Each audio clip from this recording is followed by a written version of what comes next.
Bueno, la clase anterior vimos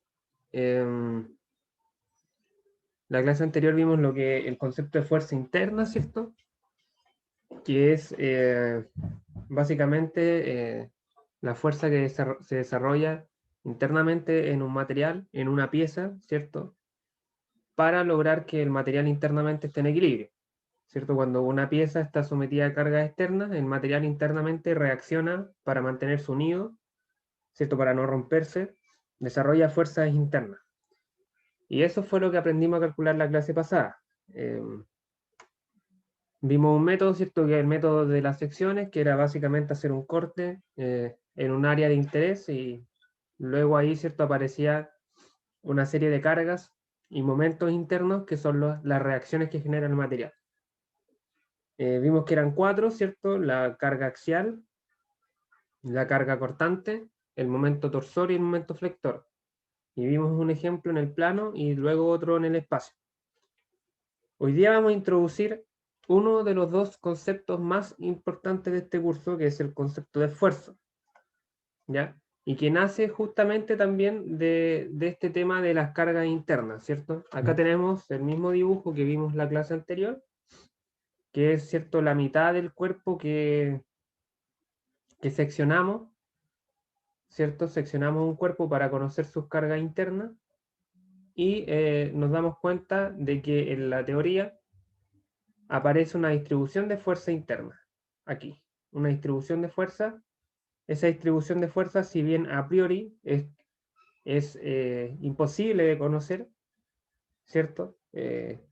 Podemos relacionar estas cargas internas con las cargas resultantes de esa misma área, que son estas fuerzas resultantes y este momento resultante, que se obtienen a través de la ecuación de equilibrio al relacionarlas con las cargas externas, ¿sí? Entonces, acá existe una correlación que por ahora desconocemos, pero sí conocemos la relación entre estas cargas resultantes con las cargas externas, que fue lo que aprendimos a calcular en la clase anterior. Con la ecuación de equilibrio, nosotros podíamos calcular estas cargas internas resultantes teniendo una relación acá.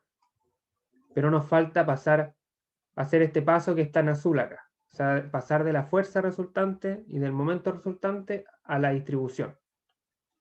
Y ese es un tema más complejo y que hay que ir estudiando caso a caso. ¿Ya? Lo que sí es importante tener en cuenta de que a pesar que nosotros estamos calculando esto, nosotros aprendimos a calcular esto la clase pasada, este momento y esta fuerza, esto en realidad es una representación simplificada, es un sistema equivalente a esta distribución. O sea, si yo me pusiera a sumar uno por uno estos vectores, me daría este de acá. ¿Sí? Y luego si me pusiera a sumar los momentos uno por uno, me daría este momento de acá. Pero la realidad, lo que ocurre en el material es esta, es la imagen de la derecha. ¿Sí? Esto no es una simplificación, es lo que se llama un sistema equivalente, que es más fácil de operar y también es acertado en cuanto a lo que es la realidad. Entonces, en base a esta distribución de carga, es que aparece el concepto de esfuerzo.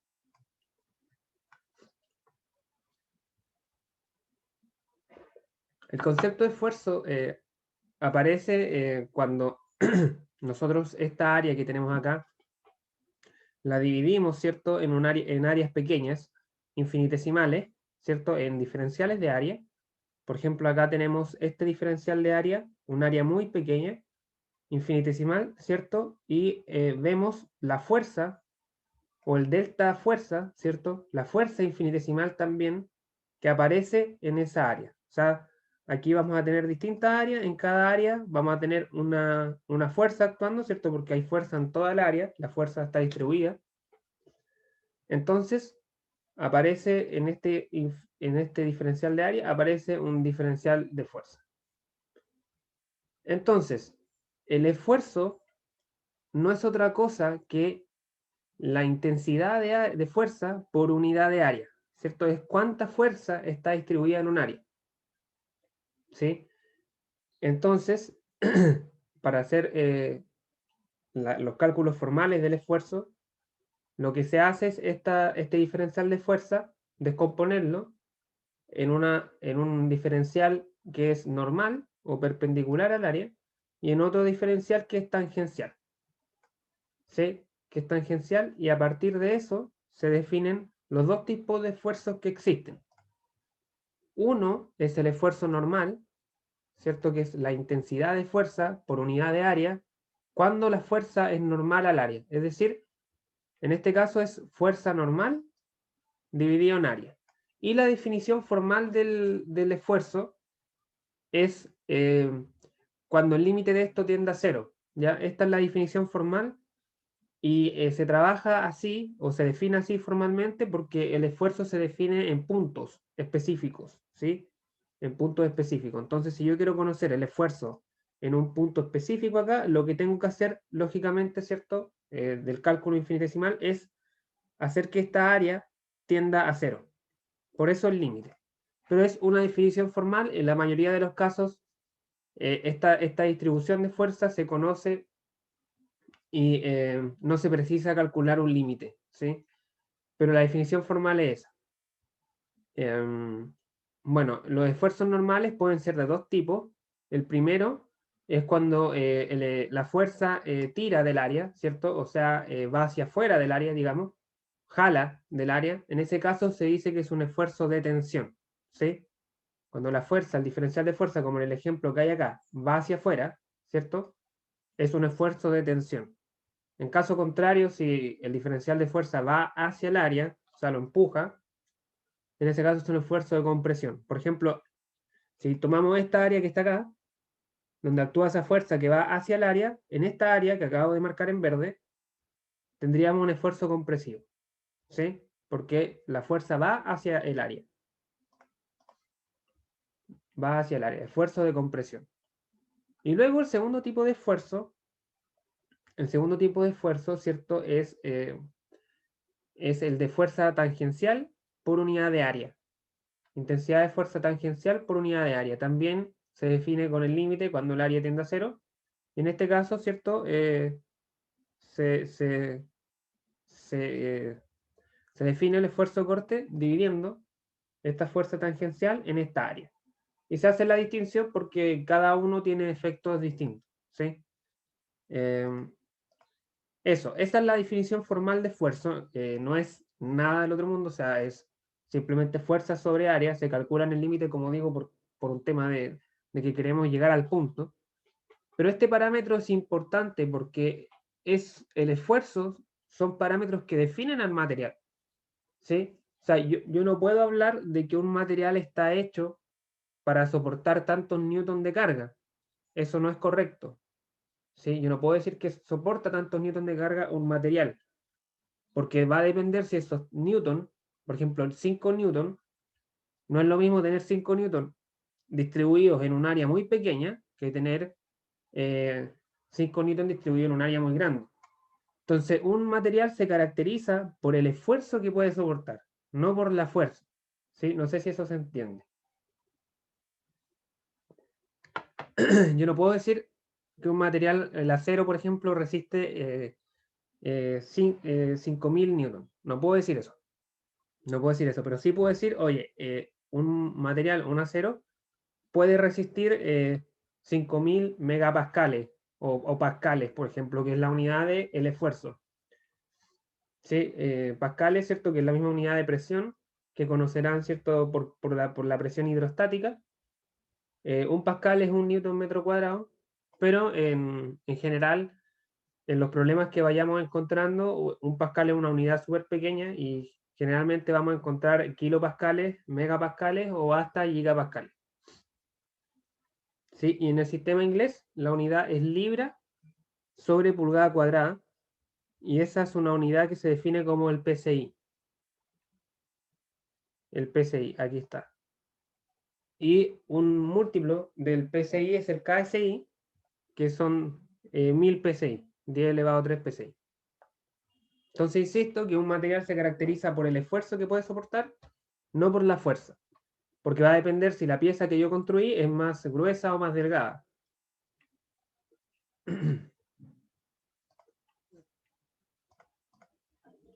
Ya, también podemos hacer la definición del esfuerzo en componentes cartesianas, ¿cierto? Por ejemplo, si tenemos este sistema cartesiano X y Z, ¿cierto? Nosotros al principio habíamos dividido la fuerza, o descompuesto la fuerza, mejor dicho, en fuerza normal y en tangencial. Bueno, la tangencial podemos descomponerla una vez más en Z y en X, y luego podríamos simplemente calcular el esfuerzo en las tres direcciones. Por ejemplo, en este caso, el esfuerzo que va en la dirección Y sería normal, ¿cierto? Porque es perpendicular al área, ¿cierto? Este esfuerzo de acá, fuerza sobre área, y los otros dos son los dos tangentes, así que ambos serían esfuerzos de corte, esfuerzos de corte. Y acá hay una notación que es importante que manejen y conozcan, que es esta. Por ejemplo, a este esfuerzo, que es Fx sobre área, es decir, el esfuerzo de esta fuerza, la voy a marcar, de esta fuerza lo llamamos tau y x. Y x. ¿Por qué ix? El primer subíndice, que es el i, indica el área, o sea, indica la dirección del área, ¿sí? La dirección de esta área, que es perpendicular al eje y.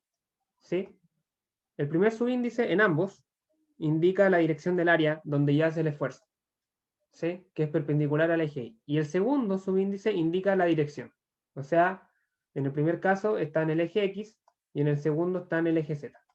Entonces, por ejemplo, IX me dice, ya, se encuentra en el área que es perpendicular al eje Y y en la dirección de X. Y acá lo mismo, en el área que es perpendicular al eje Y en la dirección de Z. Esa es la lógica de los subíndices.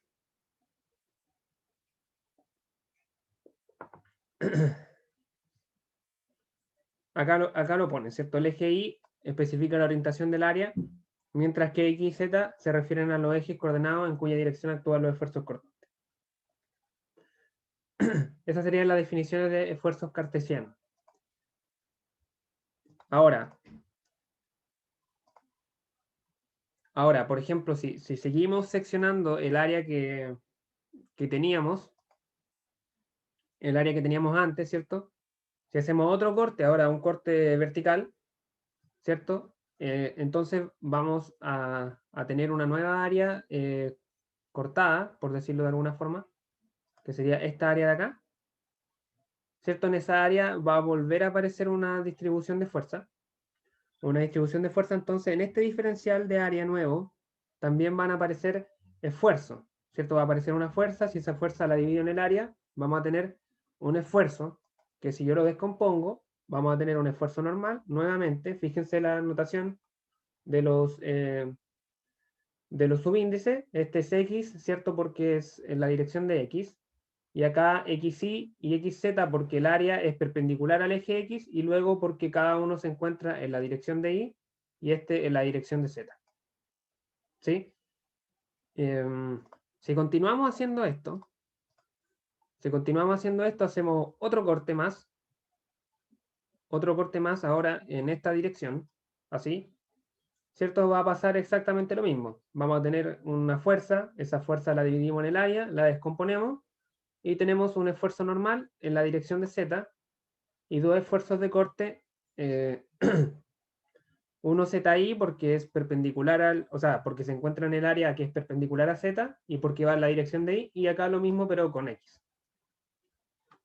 La cosa es que si hacemos tres cortes más para separar completamente un cubo, ¿cierto? Esa es mi idea, separar completamente un cubo, vamos a tener lo que se denomina estado de esfuerzo, ¿cierto? Que es lo más cercano a la representación que podemos encontrar del esfuerzo en un punto específico. ¿Cierto? Este es un cubo que representa más o menos lo que pasa en un punto. Entonces, si hacemos los 6 cortes para separar este cubo, vamos a tener esfuerzo en todas las caras, ¿cierto? En las 6 caras del cubo. 6 caras del cubo. En cada cara va a pasar lo mismo. Vamos a tener un esfuerzo normal y dos esfuerzos de corte, con la notación, ¿cierto?, que acabamos de escribir.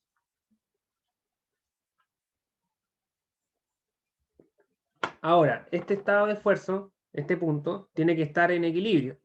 Sí, tiene que estar en equilibrio porque el cuerpo originalmente así lo estaba. Entonces, tiene que estar en equilibrio y para que ese equilibrio se cumpla, este esfuerzo que hay acá, tanto el normal como el de corte, tiene que ser igual a este esfuerzo que hay acá arriba.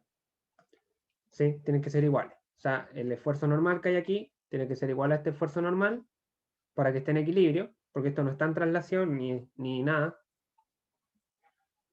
Y así con los 6 lados. O sea, fíjense que, por ejemplo, este también, este esfuerzo de acá, del lado izquierdo, tiene que ser igual al del lado derecho. Y también pasa con el esfuerzo que está acá adelante, tiene que ser igual al esfuerzo de la cara de atrás. Entonces, si lo pensamos, fíjense que acá tenemos, en teoría tenemos 6 caras, 3 esfuerzos en cada cara, 3 por 6 son 18, pero la mitad son iguales a la otra mitad, o sea, al final nos quedarían 9 esfuerzos distintos, ¿sí?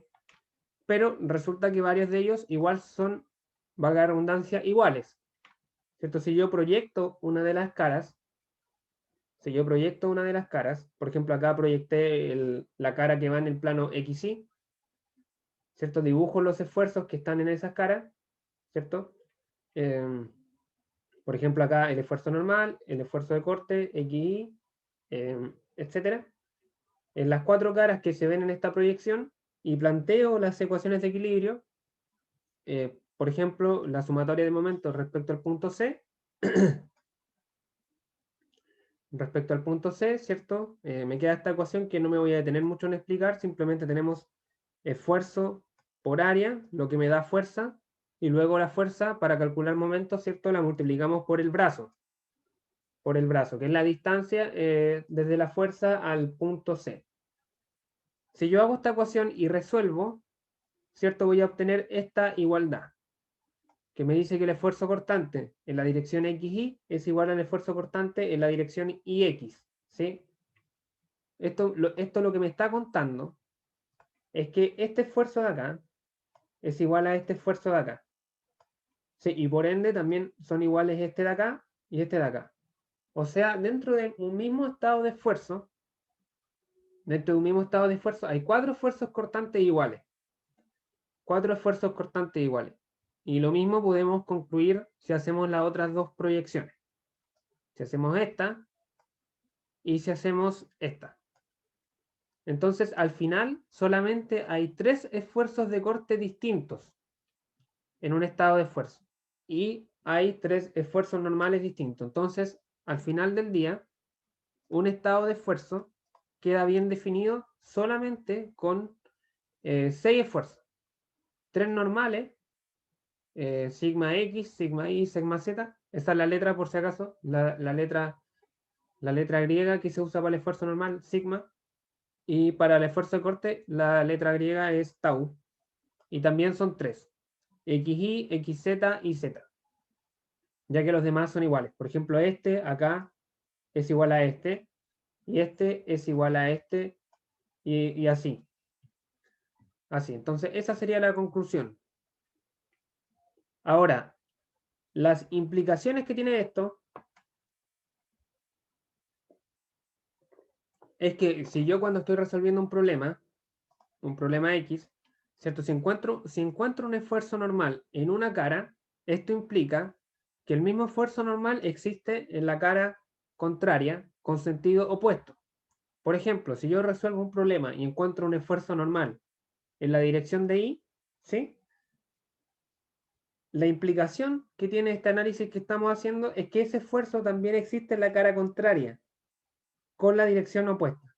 Entonces los esfuerzos normales aparecen de a pares, ¿sí? Luego, por ejemplo, si yo resuelvo otro problema y encuentro un sigma X, un esfuerzo normal en la dirección de X, ese esfuerzo también existe al otro lado. Y así con los 3 esfuerzos normales. Si yo encuentro este, también está implícito que existe este de atrás. Entonces los esfuerzos normales aparecen de a pares, ¿sí? Y los esfuerzos de corte aparecen de a 4. Si encontramos un esfuerzo de corte, ese mismo esfuerzo existe en la cara opuesta, con sentido contrario, y además en las caras adyacentes, ¿sí? Por ejemplo, si yo encuentro este esfuerzo, lo voy a marcar de otro color mejor. Si yo encuentro este esfuerzo, aquí, también existe este, también existe este, y también existe este. O sea, estos 4, ¿sí? Todos tienen el mismo valor. Todos tienen el mismo valor y los sentidos, bueno, los sentidos, la lógica que sigue el tema de los sentidos en el esfuerzo corte es que estos dos son opuestos, ¿cierto? Uno va hacia arriba, el otro va hacia abajo, y estos dos de la misma cara adyacente o se acercan, fíjense que acá los dos se están acercando al vértice, o los dos apuntan hacia el vértice, o los dos se alejan. ¿Sí? No sé si se entiende. Acá igual, los dos se están acercando al vértice. Quizás esto se ve mejor en la imagen anterior, que era la de acá. Fíjense, acá los dos se están acercando al vértice. Y por el otro lado se ve que los dos se están alejando del vértice. Esa es la lógica en cuanto a los sentidos.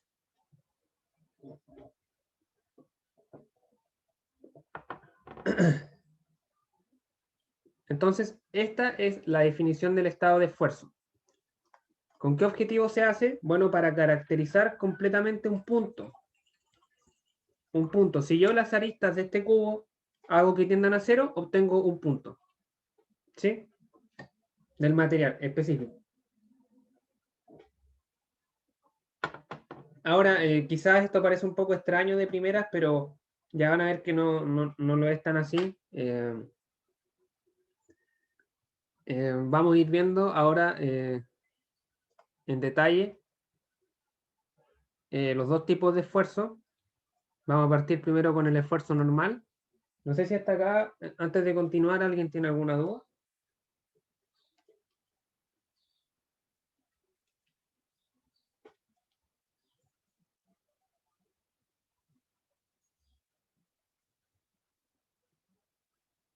Yo no por mi parte, profe. Ya, deme un segundo.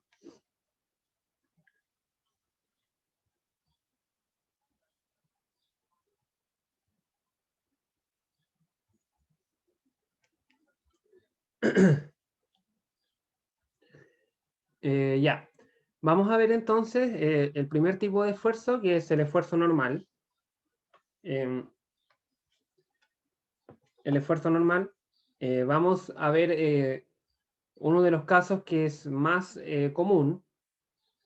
Uno de los casos más comunes en los que encontramos esfuerzos normales, que es el esfuerzo de una carga, de una barra, perdón, cargada axialmente.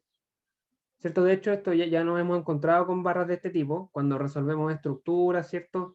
Con el método de los nodos, siempre las cargas que nos dan son completamente axiales. Vamos a decir que las cargas son axiales, por si acaso, para definir formalmente, cuando la carga, ¿cierto?, se encuentra dirigida en la dirección axial, en el eje axial, que es el eje más largo que tiene la barra.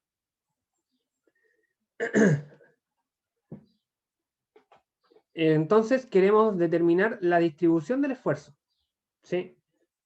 Que es la distribución de fuerzas internas que hablábamos antes.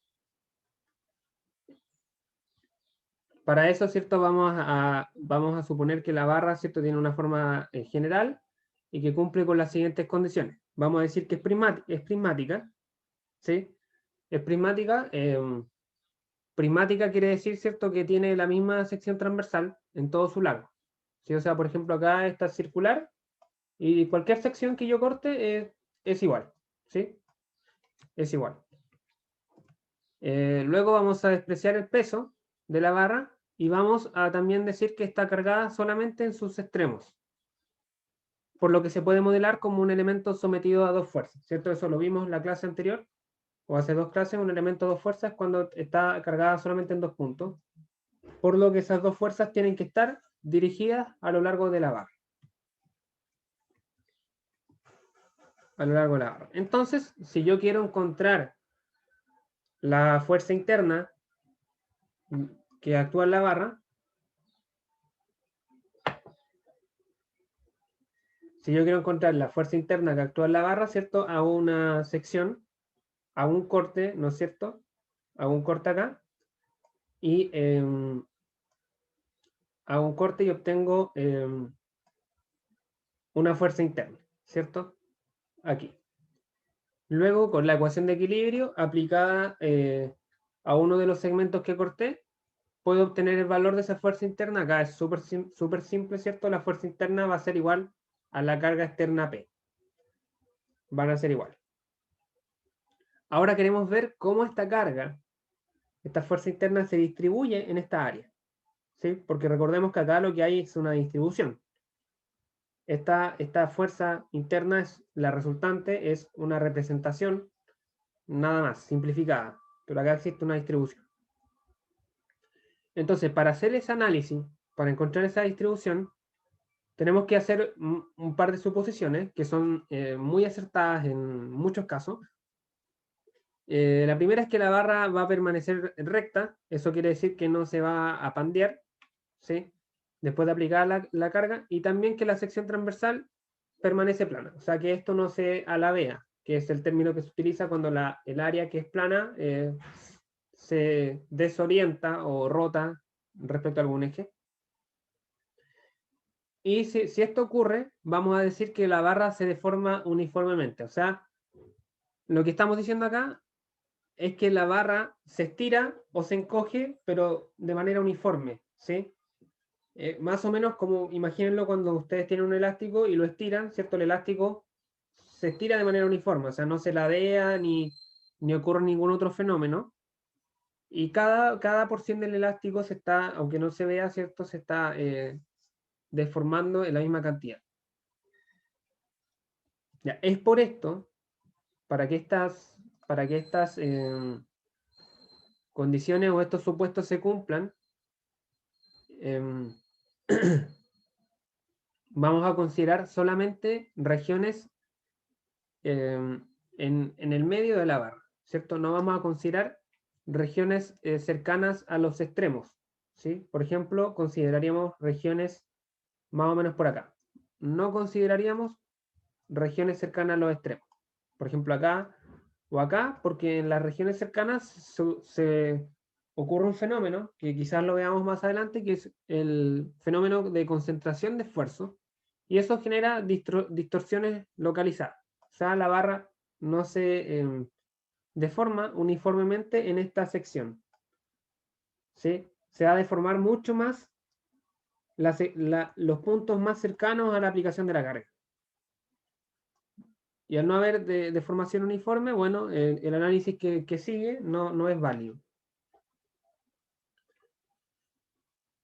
Entonces, para que esto se cumpla, para que la deformación uniforme sea acertada de utilizar este supuesto, ¿cierto? La carga P tiene que estar aplicada a lo largo del eje centroidal de la barra. Eso ya lo hablamos, ¿cierto? Esto tiene que estar dirigida a lo largo tiene que estar dirigida a lo largo del eje. También el material tiene que ser homogéneo. Homogéneo, eso quiere decir, ¿cierto?, que tiene las mismas propiedades físicas y mecánicas en cualquier punto. En cualquier punto, eso es homogéneo. O sea, la barra es toda del mismo material. Eso es lo que significa. No es, por ejemplo, la mitad de la barra de acero, la otra mitad de aluminio. Y también tiene que ser isótropo. Eso quiere decir que las propiedades del material son iguales en todas las direcciones. Eso quiere decir, por ejemplo, que la barra resiste lo mismo en esta dirección, por ejemplo, las fibras en la dirección en Y en este caso resisten lo mismo que las fibras en la dirección de X, por ejemplo. Tienen la misma resistencia, las mismas propiedades. Hay otros materiales que son fibrosos, por ejemplo, la madera tiene mucha más resistencia en su dirección axial que en las direcciones eh, perpendiculares a ese eje axial. Entonces, por ejemplo, en ese caso no funcionaría lo que estamos desarrollando.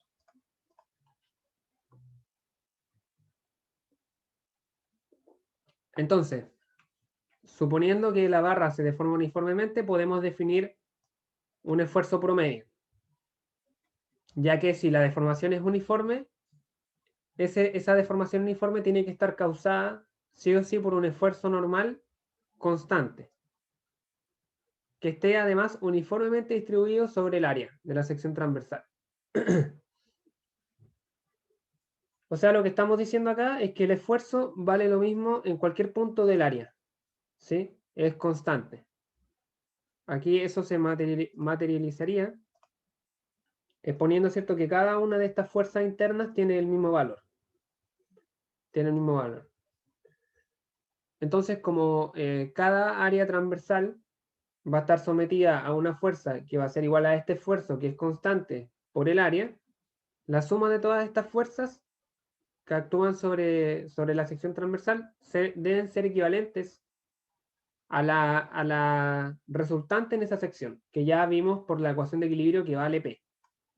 Entonces, si yo sumo todas estas fuerzas de acá, todas estas fuerzas, si yo sumo todas estas fuerzas, me tiene que dar sí o sí esta fuerza P. Si yo hago la sumatoria. Pero, como en realidad esta fuerza o estas áreas, ¿cierto?, es un medio continuo, no un medio discreto, en realidad esta sumatoria de la que estamos hablando no es otra cosa que es un integral. ¿Sí? Entonces, en vez de sumatoria, tenemos integral. Quiere decir que P, ¿cierto? La carga P resultante en el área, obtenida por las ecuaciones de equilibrio, al hacer el método de las secciones, es igual a la integral de estas diferenciales de fuerza. Si yo integro esta fuerza en toda el área, tengo que obtener sí o sí esta fuerza P. Y bueno, reemplazamos la fuerza por el esfuerzo multiplicado por el área en esta fórmula de la integral, ¿cierto? El esfuerzo, como bajo las suposiciones que hicimos, llegamos a la conclusión de que es constante, lo podemos sacar y me va a quedar simplemente esta integral de área que es igual al área total. Entonces podemos dividir el esfuerzo en el área y vamos a obtener esta fórmula de acá, súper simple, que es simplemente que el esfuerzo normal para estos casos en barras sometidas a cargas axiales con todas las condiciones que nombramos, que es prismática, que el material es homogéneo, etcétera, llegamos a la conclusión de que el esfuerzo normal es simplemente la carga sobre el área.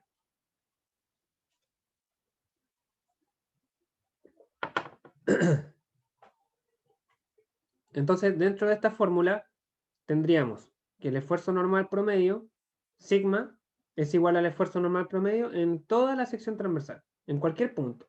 En cualquier punto de la sección transversal donde yo calcule, el esfuerzo es lo mismo, es el mismo, es constante y vale esto, fuerza sobre área.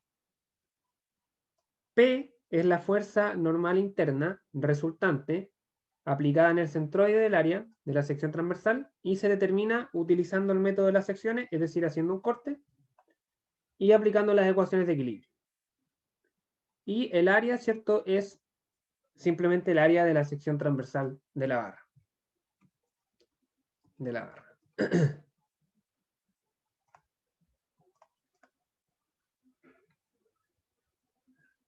En resumen, una fuerza axial, ¿cierto?, actuando en los extremos de una barra prismática y homogénea, causará una distribución de esfuerzo normal sobre el área de la sección transversal. Este esfuerzo va a estar dado por la fórmula que vimos, ¿cierto?, que es fuerza sobre área. Y tendrá un sentido igual a la carga interna resultante. Por ejemplo, si la carga interna me dio hacia afuera, o de tensión, el esfuerzo también va a ser de tensión. Si la carga me dio compresiva, el esfuerzo va a ser compresivo. Ya eso es bastante lógico. Entonces, ahora si queremos definir el estado de esfuerzo de un punto, ¿cierto? Por ejemplo, si tomamos este punto de acá, el estado de esfuerzo, recordemos que es este cubo que vimos delante. Entonces, recordemos las implicaciones que tenía ese estado de esfuerzo. Si yo encuentro, acá yo con la fórmula y el desarrollo que ocupamos, vamos a encontrar este esfuerzo de acá. Ese es el esfuerzo que vamos a estar calculando con la carga con esta fórmula. Pero, debido a lo que estudiamos recién, si existe este esfuerzo normal, también existe este, que tiene el mismo valor y la dirección opuesta, ¿sí? La dirección opuesta. Recordemos que los esfuerzos normales aparecen de a pares. Lo mismo acá, si el esfuerzo me da compresivo, en el otro lado, en la otra cara, vamos a tener también un esfuerzo compresivo actuando en la dirección compuesta, contraria.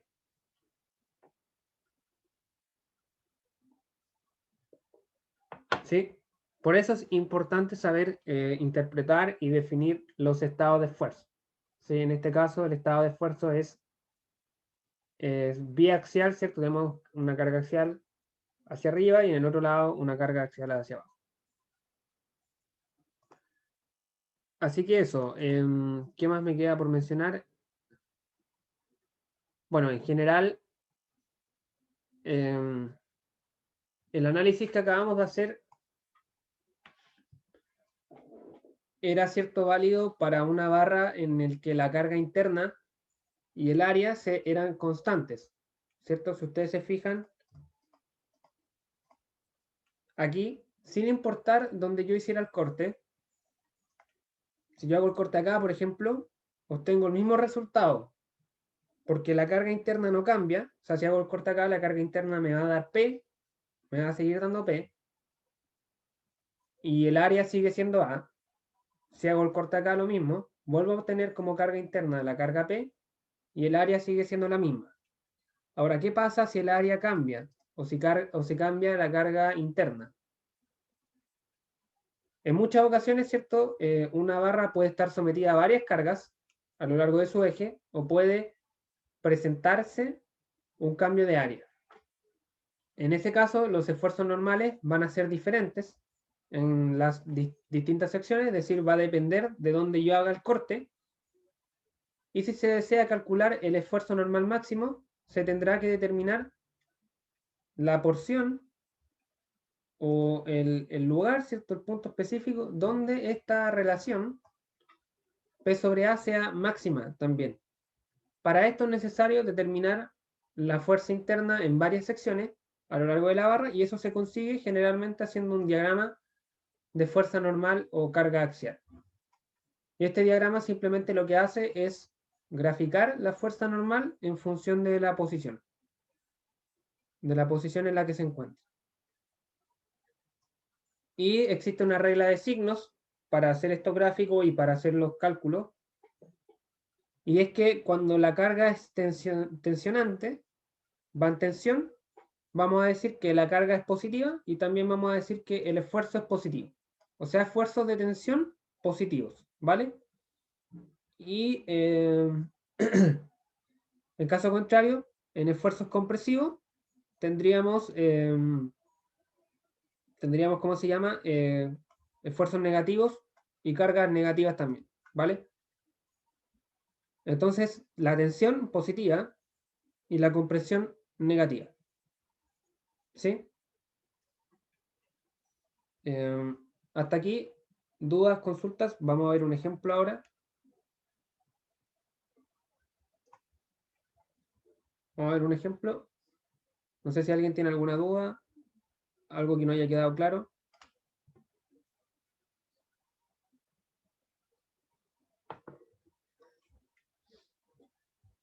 Yo creo que vamos a tomar un pequeño break antes de resolver el problema de 5 minutos. No más que eso, así que los invito a que analicen el problema. Piénsenlo un poco, denle una vuelta y en 5 minutos lo resolvemos, ¿vale?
Ya chicos, estoy de vuelta. Vamos a resolver el problema entonces, para ir terminando la clase.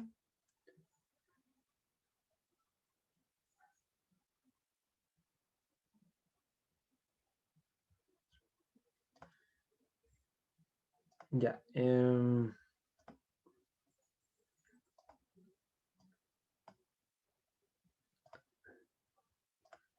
Ya, a ver, ¿qué dice el problema? Dice la barra de la figura, ¿cierto? Tiene un ancho de 35 milímetros y un espesor de 10 milímetros. Determine el esfuerzo normal promedio máximo en la barra cuando está cargada como se muestra. Ya, bueno, este es un típico problema de carga. Ahí sí parece que había pausado la pantalla. Ya, este es un típico problema de carga axial, ¿cierto? De carga axial, en el que tenemos que determinar, ¿cierto?, los esfuerzos con la fórmula que vimos del esfuerzo normal, que me dice que es igual a la carga interna sobre el área. El tema acá está, ¿cierto?, en que hay cargas aplicadas en distintos puntos, por lo que estoy obligado, por lo que esta carga interna, esta carga cambia, ¿cierto? Varía de sección en sección, debido a las cargas que yo tengo aplicadas en el punto A, en el punto B, en el punto C y en el punto D. Así que me veo obligado a hacer varios cortes.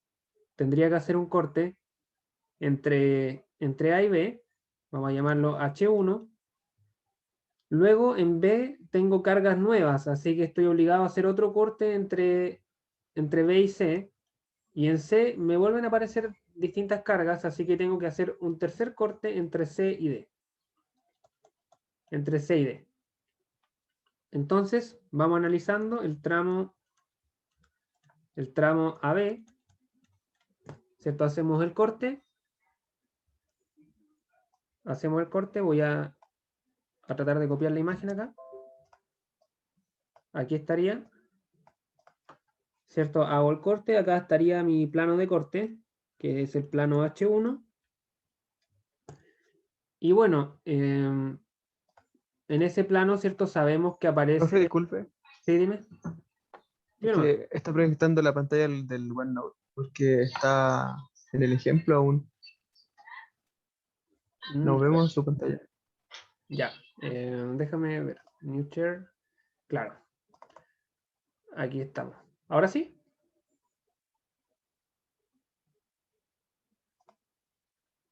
¿Ahora ven el OneNote o no? Ahora Sí, sí, ahora profe. sí. Ya.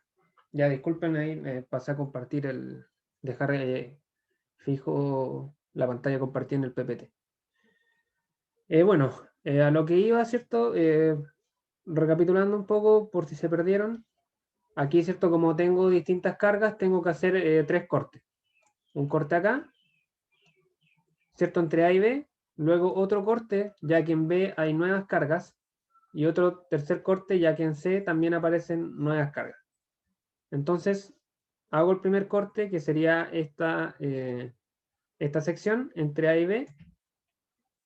En esa sección, en ese plano de corte, va a tener que aparecer una fuerza interna, ¿cierto? Vamos a llamar a esa fuerza interna como carga entre A y B. Y, ¿cierto? Esa fuerza la determinamos con la ecuación de equilibrio. Sumatoria fuerza en X. Aquí, chicos, cabe destacar que nosotros sabemos que en el plano pudiesen aparecer también una fuerza de corte y un momento flector, pero en este caso darían 0, ¿cierto? Porque no hay fuerzas verticales y tampoco hay momentos. Así que simplemente vamos a poner la carga normal. Me quedarían, ¿cierto? La ecuación de equilibrio sería PAB menos 12 kilonewton y esto sería igual a 0. Despejamos simplemente y la carga AB me daría 12 kilonewton. Positiva porque está en tensión. Está en tensión. O sea, el segmento entre A y B está en tensión. ¿Vale? Está en tensión. Luego iríamos por el segundo tramo, el tramo BC. Voy a limpiar acá un poco el dibujo para poder copiarlo.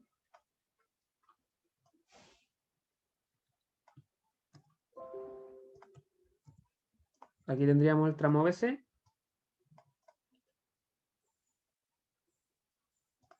El tramo BC, acá está nuestro plano de corte, que es el plano H2. Y vamos a suponer también que acá aparece una carga interna, axial. La vamos a poner siempre hacia afuera, ya que vamos a suponer que es positiva. Recordemos que la tensión es positiva. Y la vamos a llamar la carga BC.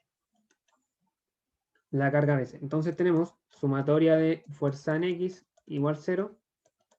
Tendríamos nuestra carga desconocida, que es BC, menos 12 kilonewton, menos 9 kilonewton, menos 9 kilonewton, igual a 0. Y acá, ¿cierto? Esto me debería dar 18 más 12, 30. 30 kilonewton, positivo también porque está en tensión.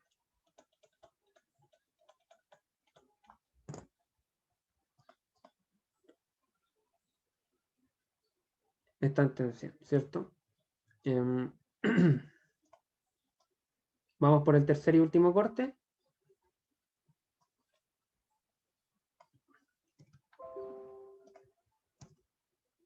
¿Dónde quedó? Por acá. El tercer corte, ¿cierto? Que sería el tramo CD.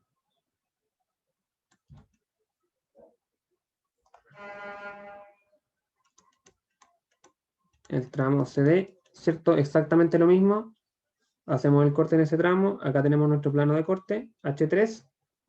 Y tendríamos acá una fuerza axial, una carga interna normal. Una carga interna normal, sumatoria de fuerza en X igual 0. La vamos a llamar carga entre CD. Tendríamos nuestra incógnita, menos, digámoslo así, 12 kilonewton, menos 9 kilonewton, menos 9 kilonewton, luego más 4. Acá ojo con los signos, más 4 kilonewton igual a 0. Despejamos y me da que la carga CD acá debería valer 30 menos 8, o sea, 22. 22 kilonewton. También positiva, acá dieron todas las cargas en tensión. En tensión.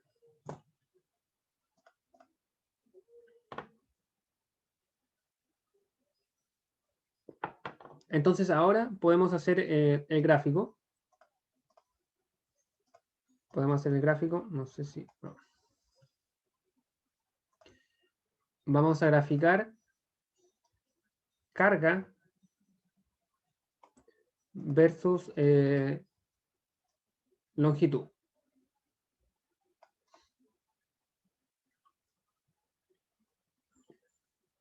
A este diagrama lo vamos a llamar diagrama de fuerza normal. Fuerza normal. Y vamos a graficar la carga en kilonewton versus el punto o la longitud en la que estamos trabajando. Entonces, acá no se nos dan longitudes, ¿cierto? Se nos dan los puntos, así que tendríamos el punto A, tendríamos el punto B, el punto C y el punto D. Entre A y B, ¿cierto? Me dio 12. Me dio 12. Constante, ¿cierto? En cualquier punto donde yo hubiese hecho el corte entre A y B, hubiera obtenido estos 12 kilonewtons. Ya eso es lo que me está diciendo esto. Luego me dio 20, 30. 30 entre B y C. En cualquier punto entre B y C donde yo hubiese hecho el corte hubiese tenido este valor en cualquier punto, entre B y C. Y finalmente me dio 22. Me dio 22 entre C y D. De nuevo lo mismo, en cualquier punto entre C y D yo hubiese tenido el valor de 22. 22. Vamos a completar el gráfico.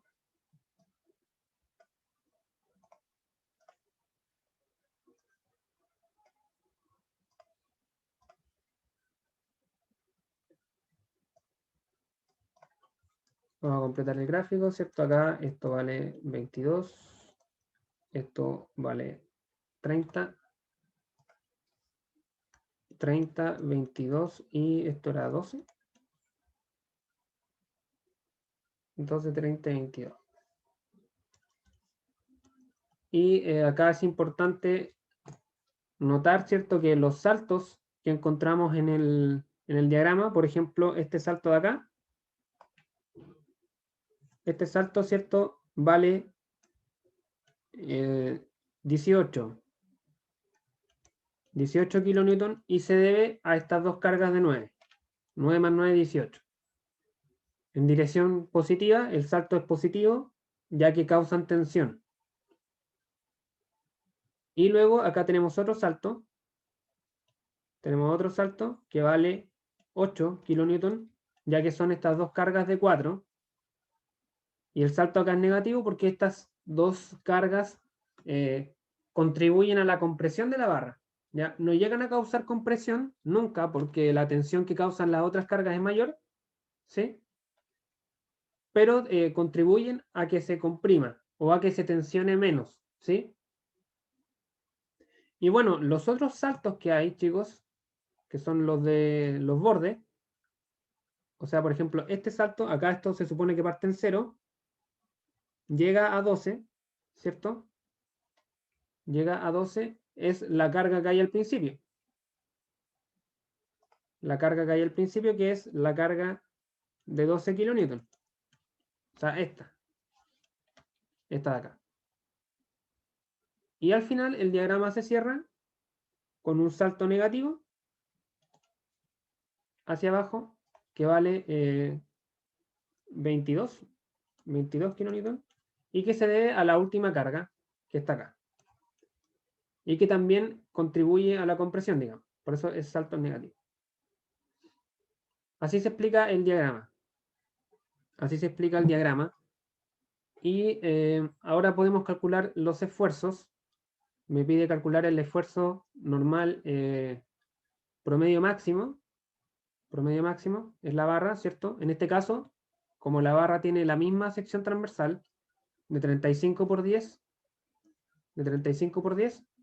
simplemente tengo que fijarme dónde está la carga máxima. Entonces, en este caso, el esfuerzo máximo va a ser igual a 30 kilonewton o 30 por 10 elevado a 3 newton sobre 35 milímetros, que son 0,035 metros por 0,01 metros. Y este valor me da 85,7 megapascales. Ese sería el valor del esfuerzo máximo. Si yo calculo, acá está el esfuerzo máximo, si yo calculo el esfuerzo acá, entre C y D me va a dar menor, si lo calculo acá me va a dar aún menos. Si tuviese secciones transversales distintas, tendría que hacer los cálculos en los tres y comparar, ¿vale? Y comparar. Ahora, el estado de esfuerzo, acá llegamos a que es entre B y C, ¿cierto? Si yo tomo un punto acá, si yo tomo un punto y construyo el estado de esfuerzo, vamos a tener, ¿cierto?, un esfuerzo tensionante, un esfuerzo normal tensionante para ambos lados. Recordemos que aparecen de a pares y ambos valen los 85,7 megapascales que calculamos. 85,7 megapascales. Este sería el estado de esfuerzo.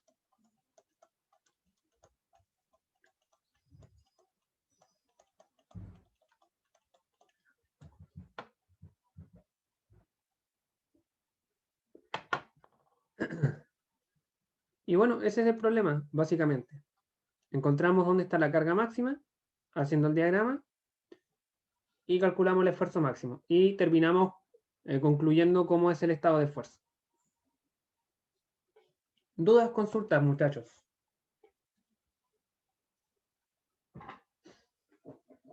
Con el problema.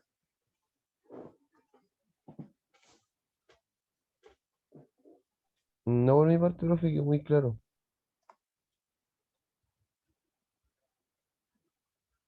Esto no entra en el, pero sí entra en la prueba, ¿cierto? Correcto, sí, el taller es específico de fuerza interna. Y claro, en la prueba va a entrar todo lo que hemos visto hasta la clase del próximo martes. La clase del próximo martes cerramos la materia para la prueba. O sea, quedarían dos más, la del jueves y la del martes. Vale, gracias. Así que eso, chicos. Profe, ¿Sí? ¿podría haber hecho yo esto mismo al revés? Por ejemplo, empezar de derecha a izquierda. Sí, por supuesto. Buena pregunta.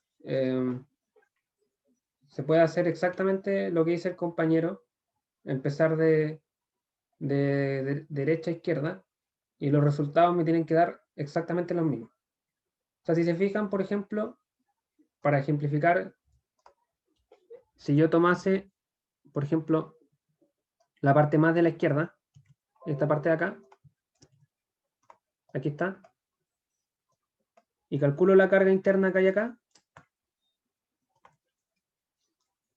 fácilmente me doy cuenta de que esa carga interna vale 22 kilonewton, que es el mismo valor que obtuve acá. 22 kilonewton. Y también está en tensión. Si me dan tensión por un lado, tiene que darme en tensión por el otro. A pesar de que acá la carga me dio hacia la derecha, acá me da hacia la izquierda, ambas están en tensión. Y bueno, es buen ejercicio que comprueben, ¿cierto? Si hacen el corte acá, tienen que obtener de vuelta estos 30 kilonewton. Y si hacen el corte acá y toman la parte de la izquierda, tienen que volver a obtener estos 12. Eso queda a gusto del consumidor, con qué lado trabaja. Pero siempre pueden elegir el que más les acomoda.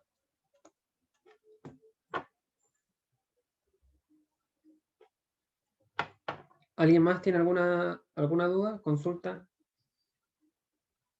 ¿Algo que no haya quedado claro?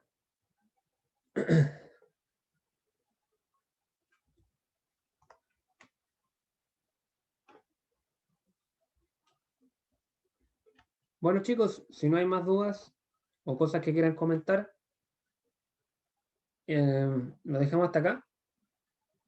Lo dejamos hasta acá. Hoy día igual avanzamos harto, vimos todo lo que es la definición de esfuerzo, el estado de esfuerzo, y luego vimos vimos el caso específico de esfuerzo normal. Así que la próxima clase vamos a ver el segundo tipo de esfuerzo, que es el esfuerzo cortante, o el esfuerzo de corte. Y eso, que tengan buena semana y nos vemos el día jueves en la tarde. Vale, profe. Gracias. Chao, profe. Chao, chao, que estén bien. Chao, profe.